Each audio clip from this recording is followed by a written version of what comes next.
Hey guys, Dr. Andy here. Today I want to talk about tennis elbow and some at-home tips and strategies that you can do for it, okay? So tennis elbow is also called lateral epicondylitis, and what that means is that our pain is on the lateral or outside of our elbow. And this actually comes from repetitive wrist extension, okay? So if we're extending our wrist too much, let's say our backhand movement from tennis, we develop an overuse injury out here on the outside of our elbow where the tendon inserts, and that's why it's called lateral epicondylitis or tennis elbow, okay? I want to teach you 3 at-home exercises that you can do for it. It should be easy. If you have any questions, obviously, you can send it my way and we can kind of clarify if we have to kind of change anything for you, okay?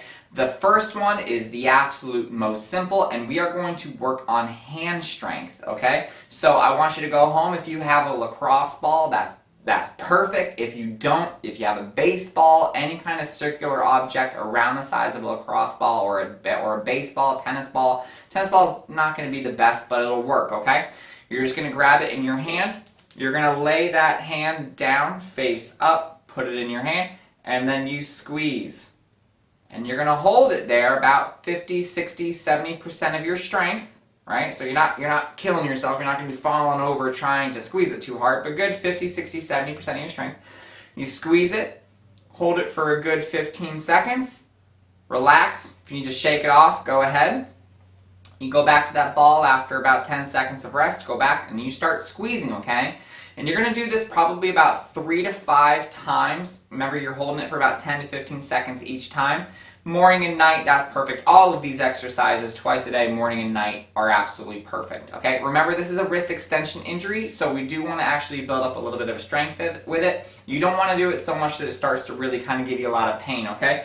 But if you have a weight at home, this is just 5 pounds, so we're not killing you, we're not doing anything crazy. If you don't have dumbbells at home, if you don't have a kettlebell at home, you're looking for something that's not going to kill you too much. Gallon of milk, okay? If you've got a gallon of water, you just grab the handle, palm facing down, just like this. Rest your forearm on something, maybe the counter, and you're just going to let it hang down, and then come back up to neutral, let it hang down, come back up to neutral.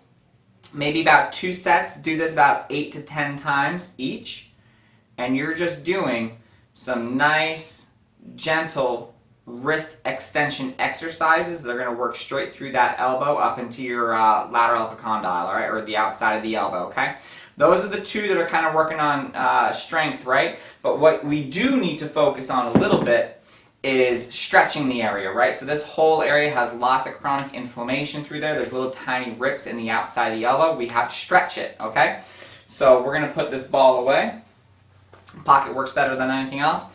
You put that arm straight out. Again, this is for lateral epicondylitis or tennis elbow. We are going to have the palm facing down, elbow perfectly straight.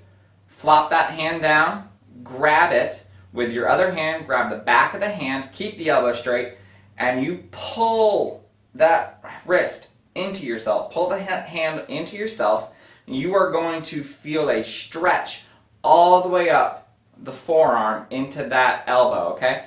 Once again, pull, stretch, hold it there for a good 30 seconds, relax.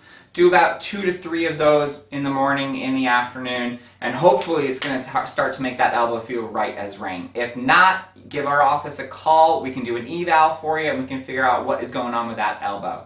If you have any questions, send them my way. Always remember to live with passion, not pain.